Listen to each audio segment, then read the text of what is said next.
I want to get back to the Quran, that the individual millets, the nationalities, administer their own law on these more private issues of marriage, divorce, family life, and so on. And so in Israel, their Ottoman successor state, they inherited Ottoman law on this subject, and it functions to some extent in the same way. The religious communities, Muslim, Jewish, and Christian, control the law of the individual communities. It works that way across the whole Middle East, and Israel is no exception. But they've tried to change it. And one of the things that they've tried to make the religious communities do is observe what they call the Women's Equal Rights Law that they passed at some point. I did a dissertation on this stuff too. So, in fact, as this young lady probably can confirm, they put people in jail if a woman has a legitimate cause for a divorce and the man won't give it to her, they'll put that man in jail until he gives her the divorce. They won't pronounce the divorce for him, but they'll make it so unpleasant for him that he has to pronounce the divorce if he ever wants to get out of jail. It's like that journalist who recently wasn't going to give her sources away and has been forced to cough up her sources in terms of who gave the leak on this CIA issue with the Bush administration. There's websites in New York and places like Crown Heights where they'll post pictures of men who refuse to give a get. Yeah, who won't give. See, they'll still observe that only the man can divorce. They'll post signs up all over the neighborhoods. To embarrass him. With his phone number and his address. And so that to force him, right, yeah. that he won't do it. But they won't incur the law. The same thing here, Muslims will not incur the law. The law is the man gives the divorce. And the man can have 4 wives. I don't know where that one is in the Quran, but I think it's Surah 55 or someplace where the Prophet can have 10, they can only have 4. Now these are the things that Westerners find a little bit worrisome. I deal with them by saying, since the Quran is a personal document and I'm not into supernatural things, you can be, but I personally, as you know, I'm straightforward about that. I don't accept in university supernatural events. So to me, there are no supernatural things, there's only natural things.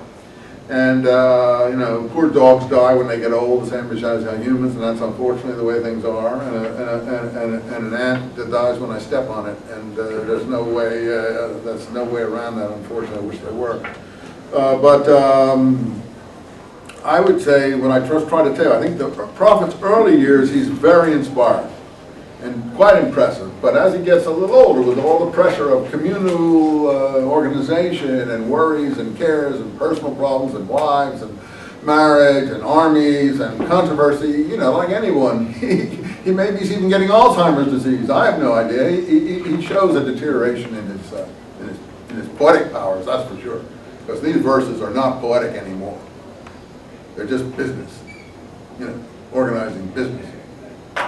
Okay, so these are, I mean, okay, you know, you might be able to recite this like a poetry, these later surahs, these later lines of Surah 2, but they're not really poetry. Okay, now, so this intervening marriage is another one that I think distresses people. Yet it exists. In Sunni Islam, it does exist.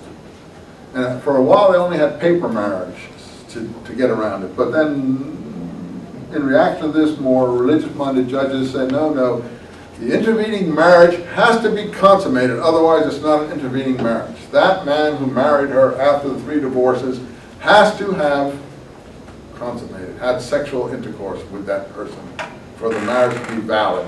And then, if it's just a paper, you know, he did a marriage and then he divorced her after that because some guy paid him to do it, that is not an intervening marriage. So these were called, in Islam, these ways of getting around the law, they are known in Judaism too. We're called hiyal, tricks. The tricks to get around the law. For instance, Jews do some tricks, like on the Sabbath, they hire someone else, a Sabbath, what they call a Sabbath goy, to come in and light the fires in their house and stuff like that.